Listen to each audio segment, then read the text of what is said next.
ਰੋਜ਼ਾਨਾ ਲੋਕ ਨਾਲ ਟੀਵੀ ਦਾ ਸਪੈਸ਼ਲ ਪ੍ਰੋਗਰਾਮ ਖਬਰ ਸਵੇਰ ਦੇਖ ਰਹੇ ਹੋ ਤੁਸੀਂ ਤੇ ਮੈਂ ਹਾਂ ਸੁਖਵਿੰਦਰ ਸਿੰਘ ਸਿੱਧੂ। ਪ੍ਰੋਗਰਾਮ ਦੇ ਵਿੱਚ ਲੈ ਕੇ ਹਾਜ਼ਰ ਹਾਂ ਪੰਜਾਬ ਦੀ ਸਿਆਸਤ ਦੇ ਨਾਲ ਜੁੜੀਆਂ ਕੁਝ ਵੱਡੀਆਂ ਤੇ ਅਹਿਮ ਖਬਰਾਂ। ਗੱਲਬਾਤ ਕਰਾਂਗੇ ਕਿ ਕਿਹਾ ਜਾ ਰਿਹਾ ਹੈ ਕਿ ਕੈਪਟਨ ਅਮਰਿੰਦਰ ਸਿੰਘ ਦੀ ਪਕੜ ਹੁਣ ਦਿਨੋਂ ਦਿਨ ਪੰਜਾਬ ਦੇ ਅੰਦਰ ਢਿੱਲੀ ਪੈਂਦੀ ਜਾ ਰਹੀ ਹੈ। ਕੈਪਟਨ ਅਮਰਿੰਦਰ ਸਿੰਘ ਸਿਰਫ ਨਾਮ ਦੇ ਹੀ ਮੁੱਖ ਮੰਤਰੀ ਰਹਿ ਗਏ ਨੇ ਤੇ ਡੰਡੇ ਨਾਲ ਕੰਮ ਕਰਵਾ ਰਹੇ ਨੇ ਹਾਈ ਕਮਾਨ ਤੇ ਨਵਜੋਤ ਸਿੰਘ ਸਿੱਧੂ। ਇਹ ਅਸੀਂ ਨਹੀਂ ਕਹਿ ਰਹੇ, ਇਹ ਕੌਣ ਕਹਿ ਰਿਹਾ ਇਹ ਵੀ ਦੱਸਾਂਗੇ ਤੇ ਕਿਉਂ ਕਹਿ ਰਿਹਾ ਇਹ ਵੀ ਦੱਸਾਂਗੇ। ਉਧਰ ਕੈਪਟਨ ਅਮਰਿੰਦਰ ਸਿੰਘ ਆਪਣੀ ਕੁਰਸੀ ਬਚਾਉਣ ਦੇ ਲਈ ਨਵੇਂ ਤੋਂ ਨਵਾਂ ਦਾ ਖੇਡਦੇ ਜਾ ਰਹੇ ਨੇ। ਹੁਣ ਦਲਿਤਾਂ ਨਾਲ ਸੰਬੰਧਿਤ ਇੱਕ ਨਵਾਂ ਦਲਿਤ ਕਾਰਡ ਖੇਡਿਆ ਹੈ। ਕੀ ਕੁਝ ਕਹਿੰਦੇ ਨੇ ਕੈਪਟਨ ਅਮਰਿੰਦਰ ਸਿੰਘ ਤੇ ਕੀ ਦਲਿਤ ਕਾਰਡ ਖੇਡਿਆ ਇਹ ਵੀ ਤੁਹਾਨੂੰ ਦੱਸਾਂਗੇ। ਤੇ ਉਸ ਤੋਂ ਬਾਅਦ ਉਧਰੋਂ ਨਵਜੋਤ ਸਿੰਘ ਸਿੱਧੂ ਨੇ ਵੀ ਦਲਿਤ ਵਿਧਾਇਕਾਂ ਦੇ ਮੱਦੇਨਜ਼ਰ ਬੈਠਕ ਸੱਦ ਰਹੀ ਹੈ। ਅੱਜ ਦਲਿਤ ਵਿਧਾਇਕਾਂ ਦੇ ਨਾਲ ਨਵਜੋਤ ਸਿੰਘ ਸਿੱਧੂ ਦੀ ਬੈਠਕ ਹੋਵੇਗੀ। ਉਹਦੇ ਵਿੱਚ ਕੁਝ ਅਹਿਮ ਫੈਸਲੇ ਲਏ ਜਾ ਸਕਦੇ ਆ। ਕੀ ਲੱਗਦਾ ਹੈ ਕਿ ਕੈਪਟਨ ਅਮਰਿੰਦਰ ਸਿੰਘ ਦਲਿਤ ਕਾਰ ਖੇਡ ਕੇ ਦਲਿਤ ਲੋਕਾਂ ਨੂੰ ਲੁਭਾਉਣ ਦੇ ਵਿੱਚ ਕਾਮਯਾਬ ਹੋਣਗੇ ਜਾਂ ਫਿਰ ਨਵਜੋਤ ਸਿੰਘ ਸਿੱਧੂ ਦਲਿਤਾਂ ਦਾ ਦਿਲ ਜਿੱਤਣ ਦੇ ਵਿੱਚ ਕਾਮਯਾਬ ਹੋਣਗੇ? ਇਹਨਾਂ ਪੂਰੇ ਮਾਮਲਿਆਂ ਤੇ ਗੱਲਬਾਤ ਕਰਾਂਗੇ। ਨਾਲ ਹੀ ਨਾਲ ਗੱਲਬਾਤ ਕਰਾਂਗੇ ਕਿ ਨਵਜੋਤ ਸਿੰਘ ਸਿੱਧੂ ਨੇ ਸਾਫ਼ ਤੌਰ ਤੇ ਕਹਿਤਾ ਹੈ ਕਿ ਜਿਹੜੇ 18 ਨੁਕਤੀ ਏਜੰਡੇ ਆ ਉਹ ਹਰ ਹਾਲਤ ਦੇ ਵਿੱਚ ਲਾਗੂ ਹੋਣਗੇ, ਲਾਗੂ ਕਰਵਾ ਕੇ ਛੱਡਾਂਗੇ ਤੇ ਕੈਪਟਨ ਅਮਰਿੰਦਰ ਸਿੰਘ ਹੋਰਾਂ ਨੂੰ ਇਹ ਕਰਨੇ ਹੀ ਪੈਣਗੇ। ਇਹਨਾਂ ਪੂਰੇ ਮਾਮਲਿਆਂ ਤੇ ਗੱਲਬਾਤ ਕਰਾਂਗੇ। ਗੱਲਬਾਤ ਕਰਨ ਦੇ ਲਈ ਮੇਰੇ ਨਾਲ ਮੌਜੂਦ ਨੇ ਰਾਜਨੀਤਿਕ ਮਾਹਰ ਦੇ ਤੌਰ ਤੇ ਡਾਕਟਰ ਭੀਮਿੰਦਰ ਸਿੰਘ ਜੀ। ਸਭ ਤੋਂ ਪਹਿਲਾਂ ਸਵਾਗਤ ਕਰਦੇ ਹਾਂ ਡਾਕਟਰ ਸਾਹਿਬ, ਸਵਾਗਤ ਹੈ ਪ੍ਰੋਗਰਾਮ ਵਿੱਚ। ਬਹੁਤ ਬਹੁਤ ਸ਼ੁਕਰੀਆ, ਮਿਹਰਬਾਨੀ, ਧੰਨਵਾਦ ਸੁਖਵਿੰਦਰ ਜੀ। ਡਾਕਟਰ ਸਾਹਿਬ ਕਿਵੇਂ ਦੇਖਦੇ ਹੋ? ਅਕਾਲੀ ਦਲ ਕਹਿ ਰਿਹਾ ਹੈ ਕਿ ਕੈਪਟਨ ਅਮਰਿੰਦਰ ਸਿੰਘ ਤਾਂ ਹੁਣ ਨਾਮ ਦੇ ਹੀ ਮੁੱਖ ਮੰਤਰੀ ਹੈ। ਕੈਪਟਨ ਅਮਰਿੰਦਰ ਸਿੰਘ ਕੋਲ ਹੁਣ ਪਾਵਰਾਂ ਨਹੀਂ ਬਚੀਆਂ। ਉਹਨਾਂ ਦੀ ਪਾਰਟੀ ਦੇ ਅੰਦਰ ਤੇ ਸਰਕਾਰ ਦੇ ਅੰਦਰ ਜਿਹੜੀ ਦਿਨੋਂ ਦਿਨ ਪਕੜ ਢਿੱਲੀ ਹੁੰਦੀ ਜਾ ਰਹੀ ਹੈ ਤੇ ਨਾਲ ਹੀ ਉਹਨਾਂ ਨੇ ਇਹ ਗੱਲ ਕਹੀ ਕਿ ਹਾਈ ਕਮਾਨ ਤੇ ਨਵਜੋਤ ਸਿੰਘ ਸਿੱਧੂ ਜਿਹੜਾ ਹੈ ਉਹ ਡੰਡੇ ਨਾਲ ਕੰਮ ਕਰਵਾ ਰਹੇ ਆ ਹੁਣ ਕੈਪਟਨ ਅਮਰਿੰਦਰ ਸਿੰਘ ਤੋਂ। ਕਿਵੇਂ ਦੇਖਦੇ ਹੋ ਅਕਾਲੀ ਦਲ ਦੇ ਇਸ ਬਿਆਨ ਨੂੰ? ਬਿਲਕੁਲ ਸੁਖਵਿੰਦਰ ਜੀ, ਮੈਨੂੰ ਲੱਗਦਾ ਹੈ ਕਿ ਇਹ ਬਿਲਕੁਲ ਪ੍ਰਤੱਖ ਹੈ ਇਸ ਵੇਲੇ ਕਿ ਪਿਛਲੇ ਦਿਨਾਂ ਦੇ ਵਿੱਚ ਜੋ ਵੱਡੀਆਂ ਚੇਂਜਸ ਆਈਆਂ ਨੇ। ਖਾਸ ਤੌਰ ਤੇ ਆਪਾਂ ਦੇਖਦੇ ਹਾਂ ਕਿ ਜਦੋਂ ਤੋਂ ਨਵਜੋਤ ਸਿੰਘ ਸਿੱਧੂ ਪ੍ਰਧਾਨ ਬਣੇ ਨੇ ਉਦੋਂ ਤੋਂ ਲੈ ਕੇ ਅੱਜ ਤੱਕ ਜਿੰਨੀਆਂ ਵੀ ਕਾਰਵਾਈਆਂ ਹੋਈਆਂ ਨੇ, ਜਿੰਨੀਆਂ ਵੀ ਆਪਾਂ ਦੇਖਿਆ ਕਿ ਕੈਪਟਨ ਸਾਹਿਬ ਵੱਲੋਂ ਜੋ ਕਾਰਜਸ਼ੈਲੀ ਉਹਨਾਂ ਦੀ ਅਪਣਾਈ ਗਈ ਹੈ ਉਹਨਾਂ ਦੇ ਵਿੱਚ ਬਹੁਤ ਵੱਡੀਆਂ ਚੇਂਜਸ ਆ ਰਹੀਆਂ ਨੇ। ਔਰ ਖਾਸ ਤੌਰ ਤੇ ਤੁਸੀਂ ਦੇਖੋਗੇ ਕਿ ਜਿਹੜੇ ਕੈਪਟਨ ਅਮਰਿੰਦਰ ਸਿੰਘ ਕਿਸੇ ਵੇਲੇ ਨਵਜੋਤ ਸਿੰਘ ਸਿੱਧੂ ਦਾ ਨਾਂ ਲੈਣਾ ਪਸੰਦ ਨਹੀਂ ਸੀ ਕਰਦੇ ਔਰ ਉਹਨਾਂ ਦਾ ਨਾਂ ਸੁਣਨਾ ਪਸੰਦ ਨਹੀਂ ਸੀ ਕਰਦੇ, ਅੱਜ ਉਹੀ ਕੈਪਟਨ ਅਮਰਿੰਦਰ ਸਿੰਘ ਨੂੰ ਨਵਜੋਤ ਸਿੰਘ ਸਿੱਧੂ ਹੋਰਾਂ ਦੇ ਜਿਹੜੇ ਆਰਡਰ ਨੇ, ਖਾਸ ਤੌਰ ਤੇ ਜਿਹੜੇ 5 ਨੁਕਾਤੀ ਪ੍ਰੋਗਰਾਮ ਪਿਛਲੇ ਦਿਨਾਂ ਦੇ ਵਿੱਚ ਉਹਨਾਂ ਨੂੰ ਫੜਾਇਆ ਗਿਆ ਔਰ ਇੱਥੋਂ ਤੱਕ ਕਿ ਜਿਹੜਾ 18 ਨੁਕਾਤੀ ਪ੍ਰੋਗਰਾਮ ਹੈ ਜਿਹੜਾ ਹਾਈ ਕਮਾਂਡ ਕਹਿੰਦੀ ਹੈ ਕਿ ਉਹ ਕਰਨਾ ਹੈ, ਸੋ ਉਹਦਾ ਪ੍ਰੈਸ਼ਰ ਤੁਹਾਨੂੰ ਚੰਗੀ ਤਰ੍ਹਾਂ ਜਿਹੜਾ ਹੈਗਾ ਕੈਪਟਨ ਸਾਹਿਬ ਦੇ ਉੱਤੇ ਇਸ ਵੇਲੇ ਦਿਖਾਈ ਦੇ ਰਿਹਾ ਹੈ। ਸੋ ਇਹਦਾ ਨਤੀਜਾ ਇਹ ਕੀ ਨਿਕਲ ਰਿਹਾ? ਨਤੀਜਾ ਇਹ ਨਿਕਲ ਰਿਹਾ ਹੈ ਕਿ ਕੈਪਟਨ ਸਾਹਿਬ ਦੇ ਹੱਥੋਂ ਜਿਹੜੀ ਤਾਕਤ ਹੈ, ਪਾਵਰ ਹੈ। ਪਾਵਰ ਕੀ ਹੁੰਦੀ ਹੈ? ਪਾਵਰ ਤੁਹਾਡੇ MLA ਸਾਹਿਬਾਨ ਦੀ ਹੁੰਦੀ ਹੈ ਕਿ ਤੁਹਾਡੇ ਨਾਲ ਮੁੱਖ ਮੰਤਰੀ ਹੋਣ ਦੇ ਨਾਤੇ ਕਿੰਨੇ ਕੁ MLA ਤੁਹਾਡੇ ਨਾਲ ਖੜੇ ਨੇ। ਔਰ ਆਪਾਂ ਨੇ ਦੇਖਿਆ ਹੈ ਕਿ ਲਗਾਤਾਰ ਉਹ ਜਿਹੜਾ ਪਾਲਾ ਹੈ ਉਹ ਪਲਟਦਾ ਜਾ ਰਿਹਾ ਹੈ, ਪਾਸਾ ਪਲਟਦਾ ਜਾ ਰਿਹਾ ਹੈ ਔਰ ਲਗਾਤਾਰ ਨਵਜੋਤ ਸਿੰਘ ਸਿੱਧੂ ਦੇ ਪਾਲੇ ਦੇ ਵਿੱਚ ਜਿਹੜੀ ਗਿਣਤੀ ਹੈ ਵਿਧਾਇਕਾਂ ਦੀ ਉਹ ਵੱਧ ਰਹੀ ਹੈ। ਵਲੰਟੀਅਰ ਸਾਹਿਬਾਨ ਉਹਨਾਂ ਦੇ ਨਾਲ ਜ਼ਿਆਦਾ ਜੁੜ ਰਹੇ ਨੇ। ਕੱਲ ਵੀ ਜਿਹੜੇ ਜਲੰਧਰ ਦੇ ਵਿੱਚ ਜਾਂ ਦੁਆਬੇ ਦੇ ਵਿੱਚ ਜਿਹੜੀਆਂ ਮੀਟਿੰਗਾਂ ਹੋਈਆਂ ਨੇ ਉੱਥੋਂ ਇਹੀ ਸਪਸ਼ਟ ਲੱਗ ਰਿਹਾ ਹੈ ਕਿ ਨਵਜੋਤ ਸਿੰਘ ਸਿੱਧੂ ਜਦੋਂ ਮੀਟਿੰਗਾਂ ਕਰਦੇ ਨੇ ਤਾਂ ਉਹਨਾਂ ਦੇ ਜਿਹੜੇ ਵਿਧਾਇਕ ਨੇ ਜਾਂ ਉਹਨਾਂ ਦੇ ਜਿਹੜੇ ਵਲੰਟੀਅਰ ਨੇ ਜਾਂ ਹੋਰ ਕਾਂਗਰਸ ਦੇ ਵੱਡੇ ਲੀਡਰ ਨੇ ਉਹ ਉੱਥੇ ਹੁਮਾ ਕੇ ਪਹੁੰਚਦੇ ਨੇ। ਜਦੋਂ ਕਿ ਦੂਜੇ ਪਾਸੇ ਕੀ ਦੇਖਦੇ ਹਾਂ, ਜਦੋਂ ਅਸੀਂ ਕੈਪਟਨ ਸਾਹਿਬ ਦਾ ਪਾਲਾ ਦੇਖਦੇ ਹਾਂ ਤਾਂ ਕੈਪਟਨ ਸਾਹਿਬ 4.5 ਸਾਲ ਉਹ ਆਪਾਂ ਨੂੰ ਪਤਾ ਹੈ ਕਿ ਸਿਸਮਾ ਫਾਰਮ ਦੇ ਵਿੱਚ ਬੈਠੇ ਹੋਏ ਨੇ ਔਰ ਕੋਈ ਵੀ ਉਹਨਾਂ ਦੀ ਇਸ ਕਿਸਮ ਦੀ ਜਿਹੜੀ ਜਨਤਕ ਮੀਟਿੰਗ ਹੈ ਉਹ ਨਹੀਂ ਹੋ ਰਹੀ, ਉਹ ਜਨਤਾ ਦੇ ਵਿੱਚ ਨਹੀਂ ਜਾ ਰਹੇ, ਪੰਜਾਬ ਦੇ ਵਿੱਚ ਨਹੀਂ ਵੜ ਰਹੇ। ਸੋ ਉਹਦਾ ਨਤੀਜਾ ਕੀ ਨਿਕਲ ਰਿਹਾ ਹੈ ਕਿ ਉਹਦਾ ਨਤੀਜਾ ਜਿਵੇਂ ਤੁਸੀਂ ਕਹਿ ਰਹੇ ਹੋ ਔਰ ਜਿਵੇਂ ਅਕਾਲੀ ਦਲ ਦੇ ਚੀਮਾ ਸਾਹਿਬ ਕਹਿ ਰਹੇ ਨੇ ਕਿ ਉਹਨਾਂ ਦੀ ਪਕੜ ਪੰਜਾਬ ਦੀ ਕਾਂਗਰਸ ਦੇ ਉੱਤੋਂ, ਪੰਜਾਬ ਤੋਂ ਔਰ ਖਾਸ ਤੌਰ ਤੇ ਜਿਹੜੀ ਉਹਨਾਂ ਕੋਲੇ ਤਾਕਤ ਹੈ ਮੁੱਖ ਮੰਤਰੀ ਦੀ ਉਹਦੇ ਤੋਂ ਵੀ ਉਹਨਾਂ ਦੀ ਘਟਦੀ ਜਾ ਰਹੀ ਹੈ। ਔਰ ਫੈਸਲੇ ਕਿੱਥੋਂ ਹੋ ਰਹੇ ਨੇ? ਫੈਸਲੇ ਹਾਈ ਕਮਾਂਡ ਕਰ ਰਹੀ ਹੈ ਜਾਂ ਨਵਜੋਤ ਸਿੰਘ ਸਿੱਧੂ ਦਾ ਪ੍ਰੈਸ਼ਰ ਜਿਹੜਾ ਹੈਗਾ ਉਹ ਹੋ ਰਿਹਾ ਹੈ। ਔਰ ਕੱਲ ਵੀ ਜਿਹੜੀ ਇੱਕ ਸ਼ਬਦ, ਇੱਕ ਲਾਈਨ ਨਵਜੋਤ ਸਿੰਘ ਸਿੱਧੂ ਹੋਰਾਂ ਨੇ ਬੋਲੀ ਹੈ ਕਿ ਹੁਣ ਸਾਡੀਆਂ ਗੱਲਾਂ ਦੇ ਉੱਤੇ ਬੂਰ ਪੈ ਰਿਹਾ ਹੈ। ਇਹਦਾ ਮਤਲਬ ਕੀ ਹੈ ਕਿ ਸਾਡਾ ਜਿਹੜਾ ਪ੍ਰੈਸ਼ਰ ਹੈ ਉਹ ਕੈਪਟਨ ਸਾਹਿਬ ਦੇ ਉੱਤੇ ਹੁਣ ਪੈਣਾ ਸ਼ੁਰੂ ਹੋ ਗਿਆ ਹੈ। ਸੋ ਉਹ ਜੇ ਜਿੰਨਾ ਉਹ ਪ੍ਰੈਸ਼ਰ ਪਾਏਗਾ, ਜਿੰਨਾ ਉਸ ਨੂੰ ਬੂਰ ਪਾਏਗਾ ਉਨੇ ਹੀ ਨਤੀਜੇ ਨਿਕਲਣੇ ਸ਼ੁਰੂ ਹੋਣਗੇ। ਸੋ ਮੇਰਾ ਕਹਿਣ ਦਾ ਮਤਲਬ ਹੈ ਕਿ ਜਿਹੜਾ ਅਕਾਲੀ ਦਲ ਇਹ ਗੱਲ ਕਹਿ ਰਿਹਾ ਹੈ ਕਿ ਕੈਪਟਨ ਸਾਹਿਬ ਦੇ ਜ਼ਮੀਨ ਦੇ ਥੱਲੋਂ ਜਿਹੜੀ ਹੈਗੀ ਆ ਹੁਣ ਤਾਕਤ ਖਿਸਕ ਚੁੱਕੀ ਹੈ। ਇਹ ਗੱਲ ਬਿਲਕੁਲ ਠੀਕ ਹੈ। ਆਉਣ ਵਾਲੇ ਦਿਨਾਂ ਦੇ ਵਿੱਚ ਉਹੀ ਇਹ ਤਾਕਤ ਜਿਹੜੀ ਹੈਗੀ ਹੈ ਹੋਰ ਖਿਸਕਦੀ ਜਾਏਗੀ। ਇੱਕ ਗੱਲ ਤਾਂ ਸਾਫ਼ ਹੈ ਕਿ ਜਿਵੇਂ ਅਕਾਲੀ ਦਲ ਨੇ ਇਹ ਤੰਜ ਕੱਸਤਾ, ਉਹ ਗੱਲ ਸਾਫ਼ ਹੋ ਗਈ ਹੈ ਕਿ ਹੁਣ ਜਿਹੜੇ ਲੋਕਾਂ ਨਾਲ ਵਾਅਦੇ ਕੀਤੇ ਪੂਰੇ ਹੋਣਗੇ, ਸਰਕਾਰ ਦੇ ਵੱਲੋਂ ਜਿਹੜੇ ਕੀਤੇ ਵਾਅਦੇ ਪੂਰੇ ਕੀਤੇ ਜਾਣਗੇ, ਉਹ ਫਿਰ ਨਵਜੋਤ ਸਿੰਘ ਸਿੱਧੂ ਦੀ ਅਗਵਾਈ ਦੇ ਵਿੱਚ ਤੇ ਨਵਜੋਤ ਸਿੰਘ ਸਿੱਧੂ ਦੇ ਪ੍ਰੈਸ਼ਰ ਹੇਠ ਤੇ ਹਾਈ ਕਮਾਂਡ ਦੇ ਪ੍ਰੈਸ਼ਰ ਹੇਠ ਹੀ ਜਿਹੜੇ ਵਾਅਦੇ ਪੂਰੇ ਹੋਣਗੇ। ਅਦਰਵਾਈਜ਼ ਤਾਂ ਕੈਪਟਨ ਅਮਰਿੰਦਰ ਸਿੰਘ ਦਾ ਫਿਰ ਇਹਨਾਂ ਨਾਲ ਕੋਈ ਲੈਣਾ ਦੇਣਾ ਨਹੀਂ ਹੋਊਗਾ। ਇਹ ਗੱਲ ਤਾਂ ਇੱਕ ਗੱਲ ਸਾਫ਼ ਕਰਤੀ, ਵਿਰੋਧੀਆਂ ਨੇ ਆਪ ਹੀ ਨਵਜੋਤ ਸਿੰਘ ਸਿੱਧੂ ਨੂੰ ਤਕੜਾ ਕਰਤਾ ਕਿ ਭਾਈ ਜੋ ਕੁਝ ਵੀ ਹੁਣ ਕਰੂਗਾ, ਜਿਹੜੇ ਵਾਅਦੇ ਵੀ ਜਿਹੜੇ ਵਾਅਦੇ ਪੂਰੇ ਹੋਣਗੇ ਉਹ ਫਿਰ ਨਵਜੋਤ ਸਿੰਘ ਸਿੱਧੂ ਦੇ ਪ੍ਰੈਸ਼ਰ ਹੇਠ ਹੋਣਗੇ ਤੇ ਅਗਵਾਈ ਹੇਠ ਹੋਣਗੇ। ਬਿਲਕੁਲ, ਜੇਕਰ ਦੇਖੋ 4.5 ਸਾਲ ਇਸ ਵੇਲੇ ਸਰਕਾਰ ਬਣੀ ਨੂੰ ਹੋ ਗਏ, ਜੇ ਤਾਂ ਕੈਪਟਨ ਸਾਹਿਬ ਉਹਨਾਂ ਸਾਲਾਂ ਦੇ ਵਿੱਚ ਕੋਈ ਹਰਕਤ ਦੇ ਵਿੱਚ ਆਉਂਦੇ, ਕੋਈ ਵਾਅਦੇ ਪੂਰੇ ਕਰਦੇ ਜਿਹੜੇ ਉਹ ਅੱਜ ਕਹਿ ਰਹੇ ਨੇ ਕਿ ਅਸੀਂ ਦਲਿਤਾਂ ਲਈ ਇਹ ਨਵਾਂ ਬਿੱਲ ਲੈ ਕੇ ਆਵਾਂਗੇ, ਅਸੀਂ ਬਿਜਲੀ ਸਮਝੌਤੇ ਰੱਦ ਕਰਾਂਗੇ, ਜਾਂ ਕੋਈ ਇਸ ਤਰ੍ਹਾਂ ਦੇ ਗੱਲਾਂ ਉਹ ਕਰ ਰਹੇ ਨੇ, ਜੇਕਰ ਉਹ ਇਸ ਤੋਂ ਪਹਿਲਾਂ ਕਰਦੇ 4.5 ਸਾਲ ਪੰਜਾਬ ਦੇ ਲੋਕਾਂ ਨੇ ਉਹਨਾਂ ਨੂੰ ਦਿੱਤੇ ਸੀਗੇ ਕਿ ਤੁਸੀਂ ਭਾਈ ਆਪਣੇ ਜਿਹੜੇ ਵਾਅਦੇ ਨੇ ਵੱਡੇ ਵੱਡੇ ਤੁਸੀਂ ਪੂਰੇ ਕਰਨੇ ਨੇ। ਇੱਥੋਂ ਤੱਕ ਕਿ ਇਕੱਲੇ 4.5 ਸਾਲ ਨਹੀਂ, 19 ਦੇ ਵਿੱਚ ਵੀ ਤੁਸੀਂ ਦੇਖੋਗੇ ਕਿ 19 ਦੇ ਵਿੱਚ ਵੀ ਜਦੋਂ ਲੋਕ ਸਭਾ ਦੀਆਂ ਚੋਣਾਂ ਹੋ ਰਹੀਆਂ ਸੀਗੀਆਂ ਉਦੋਂ ਤੱਕ ਵੀ ਸਥਿਤੀ ਬੜੀ ਚੰਗੀ ਸੀਗੀ ਔਰ ਲੋਕ ਇਹ ਚਾਹੁੰਦੇ ਸੀਗੇ ਕਿ ਸ਼ਾਇਦ ਆਉਣ ਵਾਲੇ ਦਿਨਾਂ ਦੇ ਵਿੱਚ ਆਪਣੇ ਵਾਅਦੇ ਪੂਰੇ ਕਰਨਗੇ। ਪਰ 19 ਤੋਂ ਬਾਅਦ ਵੀ ਕੈਪਟਨ ਸਾਹਿਬ ਹਰਕਤ 'ਚ ਨਹੀਂ ਆਏ। ਹਰਕਤ 'ਚ ਕਦੋਂ ਆਏ? ਜਦੋਂ ਬੜੇ ਲੰਮੇ ਸਮੇਂ ਤੋਂ ਬਾਅਦ ਨਵਜੋਤ ਸਿੰਘ ਸਿੱਧੂ ਨੇ ਕੁੰਭਕਰਨੀ ਨੀਂਦ ਤੋਂ ਉਹਨਾਂ ਨੂੰ ਹਲੂਣ ਕੇ ਉਠਾਇਆ ਔਰ ਬਾਰ-ਬਾਰ ਉਹਨਾਂ ਦੇ ਉੱਤੇ ਜਿਹੜਾ ਹੈਗਾ ਤੰਜ਼ ਕਸੇ। ਔਰ ਆਪਾਂ ਨੂੰ ਵੀ ਪਤਾ ਹੈ ਕਿ ਕਿਵੇਂ ਟਵੀਟ ਤੇ ਟਵੀਟ ਉਹਨਾਂ ਨੇ ਕੀਤਾ ਤਾਂ ਕਿ ਕੈਪਟਨ ਸਾਹਿਬ ਜਾਗ ਜਾਣ, ਸਰਕਾਰ ਜਾਗੇ। ਸੋ ਅਖੀਰ ਨੂੰ ਜਿਹੜਾ ਹੈਗਾ ਇਹ ਪਾਸਾ ਉਦੋਂ ਹੀ ਪਲਟਿਆ ਜਦੋਂ ਨਵਜੋਤ ਸਿੰਘ ਸਿੱਧੂ ਪ੍ਰਧਾਨਗੀ ਜਦੋਂ ਉਹਨਾਂ ਨੂੰ ਮਿਲੀ ਔਰ ਪ੍ਰਧਾਨਗੀ ਦੇ ਤੌਰ ਤੇ ਉਹਨਾਂ ਦੀ ਜਿਹੜੀ ਜ਼ਿੰਮੇਵਾਰੀ ਬਣਦੀ ਹੈ ਇਸ ਵੇਲੇ ਕਿ ਸਰਕਾਰ ਔਰ ਲੋਕਾਂ ਦੇ ਵਿਚਕਾਰ ਇੱਕ ਪੁਲ ਦਾ ਕੰਮ ਕਰ ਰਹੇ ਨੇ ਨਵਜੋਤ ਸਿੰਘ ਸਿੱਧੂ, ਤਾਂ ਉਸ ਨੂੰ ਮੈਨੂੰ ਲੱਗਦਾ ਹੈ ਕਿ ਇਸ ਵੇਲੇ ਬੂਰ ਪੈਣਾ ਸ਼ੁਰੂ ਹੋ ਗਿਆ। ਸੋ ਆਪਾਂ ਕਹਿ ਸਕਦੇ ਹਾਂ ਕਿ ਕੈਪਟਨ ਸਾਹਿਬ ਨੇ ਆਪਣੀ 4.5 ਸਾਲ ਦੀ ਜਿਹੜੀ ਜ਼ਿੰਮੇਵਾਰੀ ਹੈ ਉਹ ਨਹੀਂ ਨਿਭਾਈ ਔਰ ਉਸ ਜ਼ਿੰਮੇਵਾਰੀ ਨਾ ਨਿਭਾਉਣ ਦਾ ਸੱਟਾ ਇਹ ਨਿਕਲਿਆ ਹੈ ਕਿ ਅੱਜ ਕੈਪਟਨ ਸਾਹਿਬ ਦੇ ਜਿਹੜੀ ਪਾਵਰ ਹੈ ਉਹ ਖਿਸਕ ਰਹੀ ਹੈ। ਔਰ ਪੈਰਲਲ ਕੀ ਹੋ ਰਿਹਾ ਕਿ ਚਾਹੇ ਆਪਾਂ ਕਹਿ ਸਕਦੇ ਹਾਂ ਹਾਈ ਕਮਾਂਡ ਦੀ ਪਾਵਰ ਜਿਹੜੀ ਵੱਧ ਰਹੀ ਹੈ ਔਰ ਨਵਜੋਤ ਸਿੰਘ ਸਿੱਧੂ ਦੀ ਪਾਵਰ ਜਿਹੜੀ ਹੈਗੀ ਪੰਜਾਬ ਦੇ ਵਿੱਚ ਉਹ ਤਾਕਤਵਰ ਹੋ ਰਹੇ ਨੇ। ਸੋ ਇਸ ਕਰਕੇ ਨਤੀਜਾ ਕੀ ਨਿਕਲਣਾ ਹੈ ਕਿ ਜਿਹੜੇ ਵੀ ਕਾਰਵਾਈਆਂ ਹੋਣਗੀਆਂ ਉਹਦਾ ਸਿਹਰਾ ਜਿਹੜਾ ਹੈਗਾ ਕੈਪਟਨ ਸਾਹਿਬ ਨੂੰ ਨਹੀਂ ਜਾਏਗਾ, ਸਗੋਂ ਨਵਜੋਤ ਸਿੰਘ ਸਿੱਧੂ ਹੋਰਾਂ ਨੂੰ ਜਾਏਗਾ। ਔਰ ਲੋਕਾਂ ਨੇ ਇਹੀ ਸੋਚਣਾ ਕਿ ਜਿਹੜਾ ਵੀ ਹੁਣ ਕੰਮ ਕਰ ਰਹੇ ਨੇ, ਚਾਹੇ ਕੋਈ ਵੀ ਨਵਾਂ ਬਿੱਲ ਆਏਗਾ ਜਾਂ ਕੋਈ ਜਿਹੜੀ ਹੈਗੀ ਹੋਰ ਸਹੂਲਤਾਂ ਲੋਕਾਂ ਨੂੰ ਮਿਲਣਗੀਆਂ, ਉਹਦੇ ਵਿੱਚ ਲੋਕਾਂ ਨੇ ਇਹੀ ਸਮਝਣਾ ਹੈ ਕਿ ਇਸ ਵੇਲੇ ਨਵਜੋਤ ਸਿੰਘ ਸਿੱਧੂ ਦੇ ਪ੍ਰੈਸ਼ਰ ਕਰਕੇ ਔਰ ਹਾਈ ਕਮਾਂਡ ਦੇ ਪ੍ਰੈਸ਼ਰ ਕਰਕੇ ਕੈਪਟਨ ਸਰਕਾਰ ਜਿਹੜੀ ਹੈਗੀ ਹੈ ਇਹ ਕੰਮ ਕਰ ਰਹੀ ਹੈ। ਸੋ ਉਮੀਦ ਇਹ ਕੀਤੀ ਜਾਣੀ ਬਣਦੀ ਹੈ ਇਸ ਵੇਲੇ ਕਿ ਨਵਜੋਤ ਸਿੰਘ ਸਿੱਧੂ ਦਾ ਜਿਹੜਾ ਕੱਦ ਹੈ ਕਾਂਗਰਸ ਦੇ ਵਿੱਚ ਉਹ ਵੱਡਾ ਹੋ ਰਿਹਾ ਹੈ ਔਰ ਇਹਦੇ ਪੈਰਲਲ ਕੈਪਟਨ ਸਾਹਿਬ ਦਾ ਜਿਹੜਾ ਕੱਦ ਹੈ ਕਾਂਗਰਸ ਦੇ ਵਿੱਚ, ਚਾਹੇ ਹਾਈ ਕਮਾਂਡ ਦੀ ਗੱਲ ਕਰੀਏ ਜਾਂ ਇਹਨਾਂ ਦੇ ਵਰਕਰਾਂ ਦੀ ਗੱਲ ਕਰੀਏ, ਤਾਂ ਉਹਦੇ ਵਿੱਚ ਇਹਨਾਂ ਦਾ ਕੱਦ ਜਿਹੜਾ ਹੈਗਾ ਥੱਲੇ ਨੂੰ ਜਾ ਰਿਹਾ, ਨੀਵਾਂ ਹੋ ਰਿਹਾ।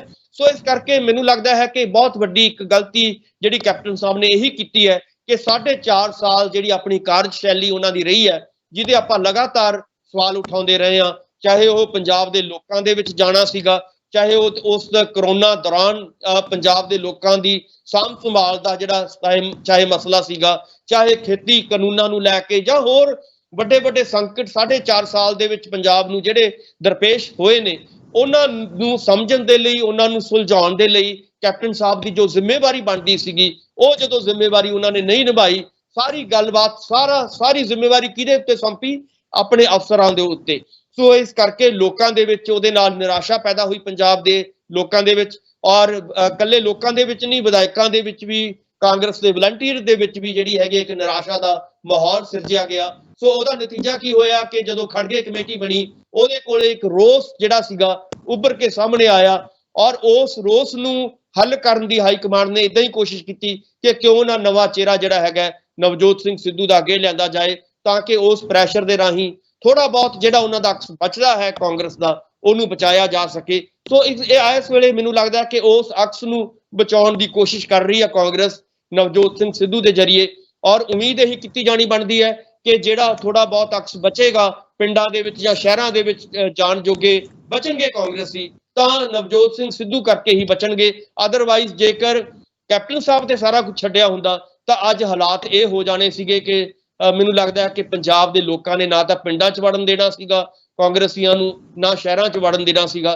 ਸੋ ਬਹੁਤ ਖਸਤਾ ਹਾਲਤ ਹੋ ਸਕਦੀ ਸੀਗੀ ਆਪਣਾ ਕਹਿ ਸਕਦੇ ਹਾਂ ਕਿ ਕੈਪਟਨ ਸਾਹਿਬ ਦੇ ਸਰਕਾਰ ਦੀ ਜਾਂ ਕਾਂਗਰਸ ਦੀ। ਸੋ ਉਹਦੇ ਤੋਂ ਬਚਾਉਣ ਦੀ ਇੱਕ ਕੋਸ਼ਿਸ਼ ਹੈ ਔਰ ਉਮੀਦ ਕੀਤੀ ਜਾਣੀ ਬਣਦੀ ਹੈ ਕਿ ਆਉਣ ਵਾਲੇ ਦਿਨਾਂ ਦੇ ਵਿੱਚ ਜਦੋਂ 22 ਦੀਆਂ ਚੋਣਾਂ ਹੋਣਗੀਆਂ ਤਾਂ ਨਵਜੋਤ ਸਿੰਘ ਸਿੱਧੂ ਦਾ ਚਿਹਰਾ ਜਿਹੜਾ ਹੈਗਾ ਮੁੱਖ ਮੰਤਰੀ ਦੇ ਤੌਰ ਤੇ ਲਿਆਂਦਾ ਜਾਏਗਾ ਕਾਂਗਰਸ ਵੱਲੋਂ। ਸੋ ਇਹਦੀ ਇੱਕ ਉਮੀਦ ਕੀਤੀ ਜਾਣੀ ਚਾਹੀਦੀ ਹੈ। ਜੇਕਰ ਨਵਜੋਤ ਸਿੰਘ ਸਿੱਧੂ ਇਸੇ ਤਰ੍ਹਾਂ ਮੁੱਦਿਆਂ ਦੇ ਉੱਤੇ ਡਟੇ ਰਹਿੰਦੇ ਨੇ, ਜੇਕਰ ਮੁੱਦਿਆਂ ਦੇ ਉੱਤੇ ਉਹ ਅੜਦੇ ਹੈ ਔਰ ਪ੍ਰੈਸ਼ਰ ਬਣਾ ਕੇ ਰੱਖਦੇ ਹੈ ਕੈਪਟਨ ਸਾਹਿਬ ਦੇ ਉੱਤੇ, ਤਾਂ ਲਾਜ਼ਮੀ ਤੌਰ ਤੇ 22 ਦੇ ਵਿੱਚ ਚਿਹਰਾ ਜਿਹੜਾ ਹੋਣਗੇ ਨਵਜੋਤ ਸਿੰਘ ਸਿੱਧੂ ਹੀ ਹੋਣਗੇ।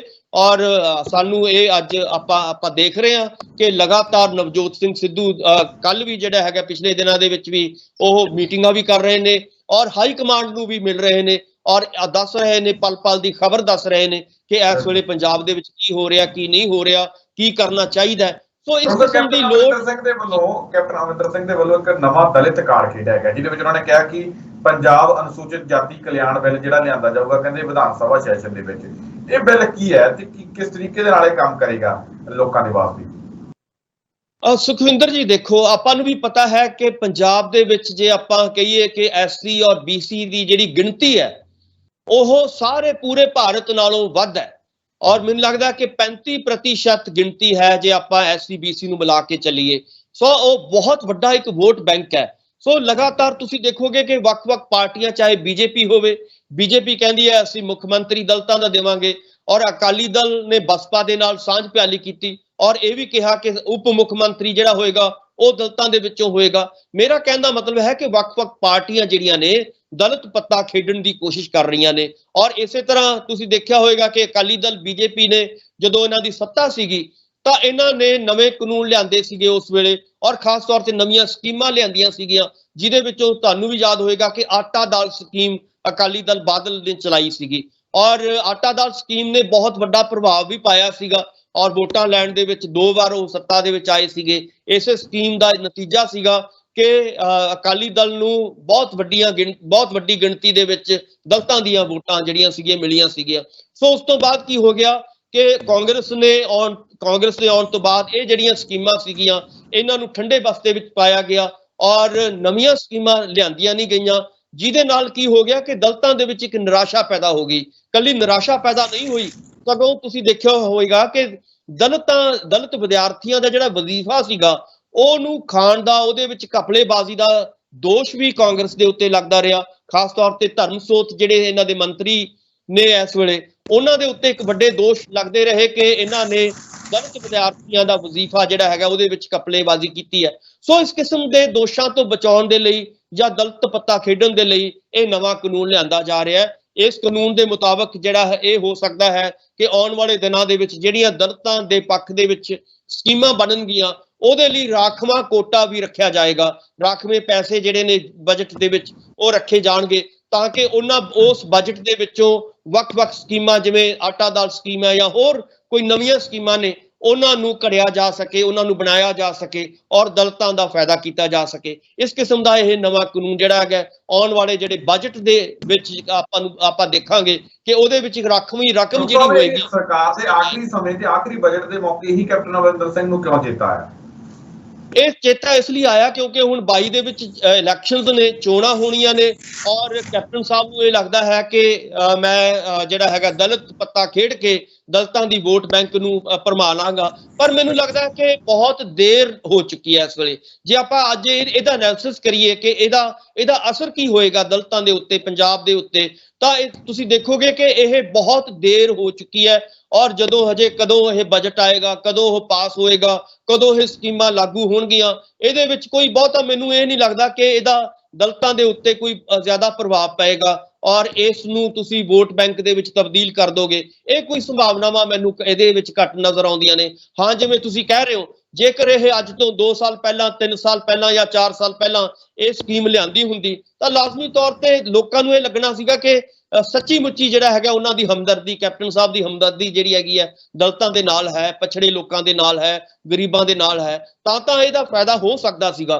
ਪਰ ਹੁਣ ਜਿਹੜਾ ਹੈਗਾ ਇੱਕ ਇਹ ਸਿਆਸੀ ਏਜੰਡਾ ਲੱਗਦਾ ਹੈ ਔਰ ਸਿਆਸਤ ਇਹਦੇ ਉੱਤੇ ਕੀਤੀ ਜਾਣੀ ਹੈ, ਔਰ ਜੇਕਰ ਇਹ ਸਿਆਸਤ ਹੁੰਦੀ ਹੈ ਤਾਂ ਲਾਜ਼ਮੀ ਤੌਰ ਤੇ ਇਹਦਾ ਫਾਇਦਾ ਜਿਹੜਾ ਹੈਗਾ ਮੈਨੂੰ ਲੱਗਦਾ ਕਿ ਕਾਂਗਰਸ ਨੂੰ ਨਹੀਂ ਹੋਏਗਾ।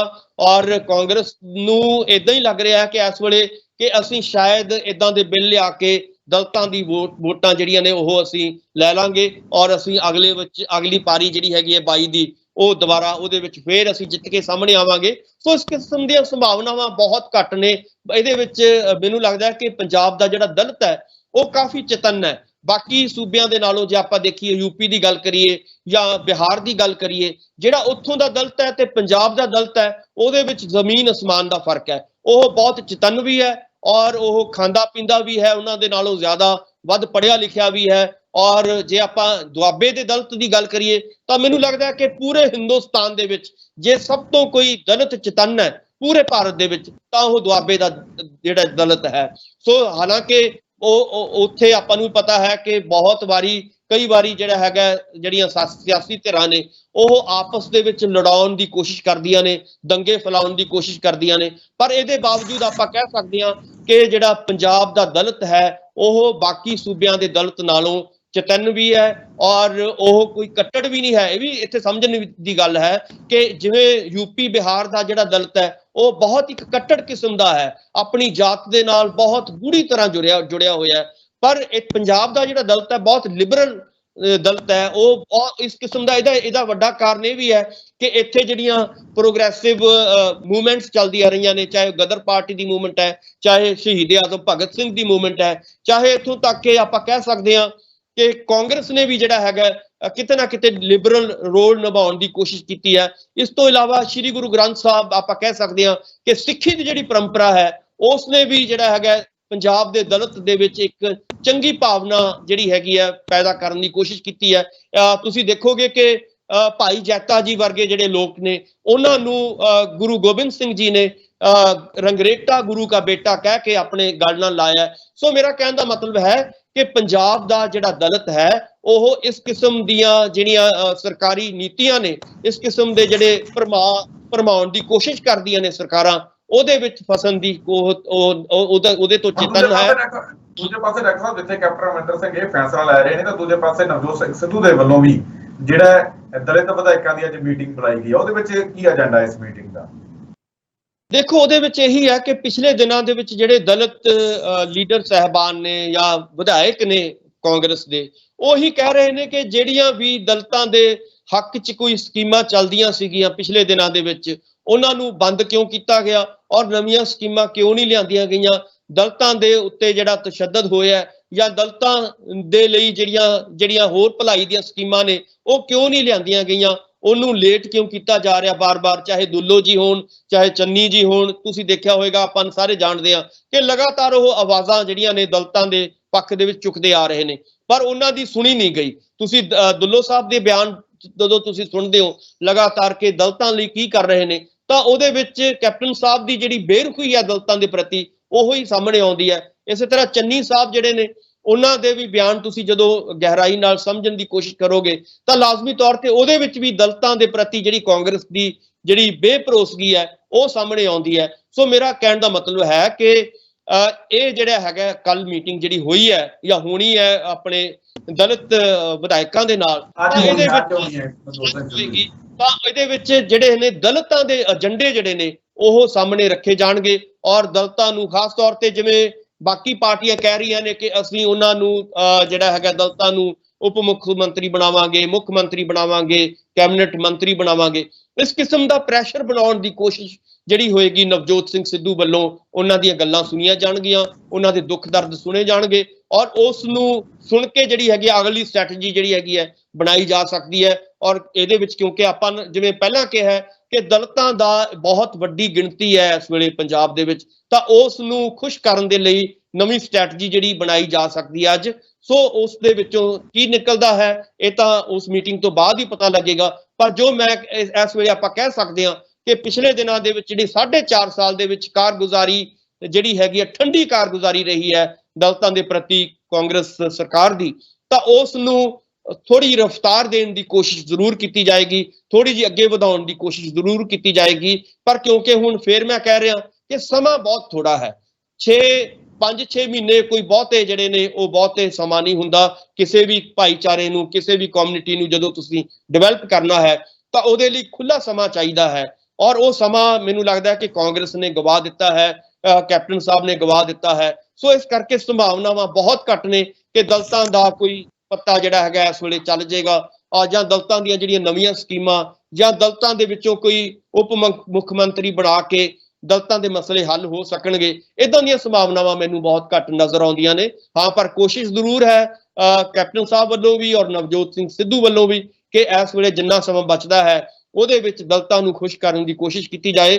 ਪਰ ਹੁਣ ਕਿੰਨੇ ਕੁ ਖੁਸ਼ ਹੁੰਦੇ ਨੇ ਇਹ 22 ਦੇ ਵਿੱਚ ਹੀ ਪਤਾ ਲੱਗ ਸਕਦਾ ਹੈ। ਜੀ ਸੁਖਵਿੰਦਰ ਜੀ। ਡਾਕਟਰ ਸਾਹਿਬ, ਤੁਸੀਂ ਸਾਡੇ ਨਾਲ ਇਸ ਪ੍ਰੋਗਰਾਮ ਦੇ ਵਿੱਚ ਜੁੜੇ, ਇਹਨਾਂ ਅਹਿਮ ਖਬਰਾਂ ਸਾਡੇ ਨਾਲ ਗੱਲਬਾਤ ਕੀਤੀ, ਤੁਹਾਡਾ ਬਹੁਤ ਬਹੁਤ ਧੰਨਵਾਦ ਜੀ। ਬਹੁਤ ਬਹੁਤ ਸ਼ੁਕਰੀਆ, ਮਿਹਰਬਾਨੀ, ਧੰਨਵਾਦ। ਸਾਰੇ ਸਨ ਡਾਕਟਰ ਭੀਮਿੰਦਰ ਸਿੰਘ ਜੀ, ਜਿਨ੍ਹਾਂ ਦੇ ਵੱਲੋਂ ਸਾਡੇ ਨਾਲ ਇਸ ਪ੍ਰੋਗਰਾਮ ਦੇ ਵਿੱਚ ਵਿਸਤਾਰਪੂਰਵਕ ਚਰਚਾ ਕਰਕੇ ਆਪਣੇ ਕੀਮਤੀ ਵਿਚਾਰ ਸਾਂਝੇ ਕੀਤੇ ਗਏ ਨੇ। ਉਮੀਦ ਕਰਦੇ ਹਾਂ ਕਿ ਡਾਕਟਰ ਸਾਹਿਬ ਦੇ ਜਿਹੜੇ ਕੀਮਤੀ ਵਿਚਾਰ ਤੁਹਾਨੂੰ ਜ਼ਰੂਰ ਪਸੰਦ ਆਏ ਹੋਣਗੇ। ਦੁਬਾਰਾ ਫਿਰ ਮਿਲਾਂਗੇ ਇਸ ਪ੍ਰੋਗਰਾਮ ਦੇ ਵਿੱਚ, ਤਦ ਤੱਕ ਦਿਓ ਇਜਾਜ਼ਤ।